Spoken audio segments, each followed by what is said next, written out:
Shalom Aleichem. Welcome to the weekly Parshat series. This week is Parshat Bereishit, the very, very beginning of the Chumash. Very beginning. Bereishit, in the beginning, Hashem created the heavens and the earth, and let there be light, and so on. Everything was created. A new beginning. It's because we always have to make a new beginning. We always have to start anew. So every year we go through. The Gemara actually says that in the time of the Talmud, they used to read the Torah over a period of 3 years. 3 years. But then they shortened it to 1 year. It's too long. Too long a period for us to go without the complete Torah. So we finish it every year and we start again from new. I'd like to focus on one of the major questions and ideas that we find in our Parsha. We know Hashem created everything, and He breathed life into Adam and Eve, and He told them, don't eat from the tree of knowledge. They're in the Garden of Eden, paradise, and they're told they can eat from every single fruit. They can take anything they want except the fruits of the tree of knowledge of good and evil. One mitzvah that was given over to Adam Harishon. And he blew it. He blew it. Not only that, he blew it the first day he was created. He was created, the Gemara in Sanhedrin describes how he was created and formed, the first hour, the second hour, the third hour. By the 9th hour of the day, he stood on his feet. Like, let's say the day starts at 6, so at 3 o'clock in the afternoon, he stood on his feet. The 10th hour, 4 o'clock, is when he ate from the tree. 1 hour. 1 hour. Here's a man who was created by God, formed by God. He was a saintly person. He didn't even have a Yetzer Hara, because that came after eating the fruit. Where did he make the mistake? Where did it come that Adam Harishon should eat from the fruit before he even had a Yetzer Hara, before he even had an inclination? Well, there's a lot to do with this. In the Svarim, Rabbi Nosson quotes a lesson of Rabbi Nachman, lesson 190, in the Kutei Moharan. Rabbi Nachman teaches that when the Jews were offered the Torah, he said to Hashem, Kol asher dibra Hashem na'aseh. Whatever Hashem says, we're going to do. What's Pshat? That means, since Hashem said it, I'm forced to do it. I do not have free choice. I do not have free choice. Moshe Rabbeinu went back to Hashem and said, this is what the Jews claim. Hashem said, they're right. So I'm going to give the Torah to you. If you'll notice, Hashem says, I'm going to come to you in a Bo'elecha, Bavo Yishma Ha'om B'dabri Imoch, when I speak to you, that the Torah I'm giving to you. And they're going to have free choice.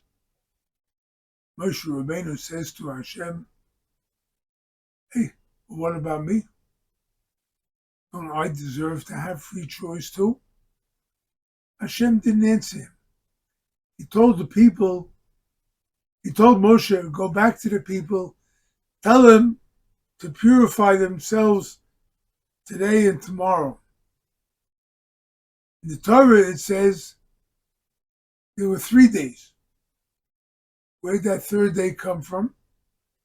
The Gemara says Moshe, from his own thought and will, made a third day before the Jews could receive the Torah. And that was the choice of Moshe. Moshe Rabbeinu was such a great tzaddik. There was no Yetzer Hara that would really tempt him, entice him. He wasn't subject to that kind of free choice. But he was subject to free choice. What does Hashem want of me now? Did you ever get that feeling? Did you ever get that feeling? What does Hashem want of me now? I don't see the directions, what I'm supposed to do this morning. I could do this or that or the other. What do I choose? That's the power of free choice that was given over to Moshe Rabbeinu. That was the only choice he had. We have a Yetzer Hara, but we also have a modicum of this type of free choice. We all have it. So, I wake up in the morning and I have to decide how I'm going to play my day, how I'm going to work it out. And I have a wife, I have children, a husband, I have children. Whatever it is, I have to think through what my next step is. And that's the real Bechira. The real Bechira is how to find Hashem in what I'm about to do. Think about it, right? I have to do something. What should I do? Am I going to blow it like Adam? Or am I going to make the right choice? It's always about the right choice. We never know. We can make choices that are difficult, and we could try. But there's always a chance that I'm not going to make the right choice. If I understand that, then before I make the choice, I'm going to have some hispoidedos and pray to Hashem, guide me on the right path.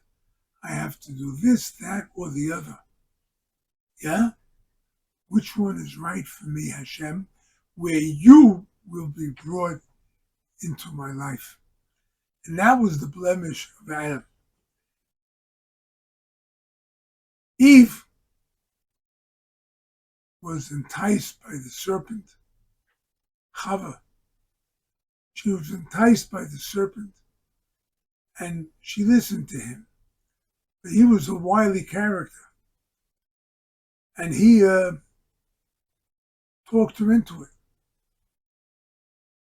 How did he talk her into it? She said, he said, you can't eat from the tree. She says, we can't eat from the tree, we can't even touch it. We can't even touch it? There, the serpent grabbed onto it. Who said you can't touch it? Who said that this is sanctified or whatever? You're not allowed to touch the tree. So he pushed her against the tree. See, you touched it, nothing happened. And that's the way the Satan works. That's the way the evil inclination works with us. He makes us add things that are not really in the script. That's what happens. So instead, we have to learn to be simple. Lo soisif, do not add to what Hashem said. Hashem said this, do it. But there are times you have to add. There are times, the Gemara says, Rav, he made a certain decree, and they asked, how could he do it? And he said, because he found an open field, so he built a fence around it. Sometimes we can't, like on Shabbos, is a law of muktzah. Can't touch something that you're not really going to use on Shabbos. It's to keep you away from weekly items in order you should be more sanctified. It's the same thing with our daily lives.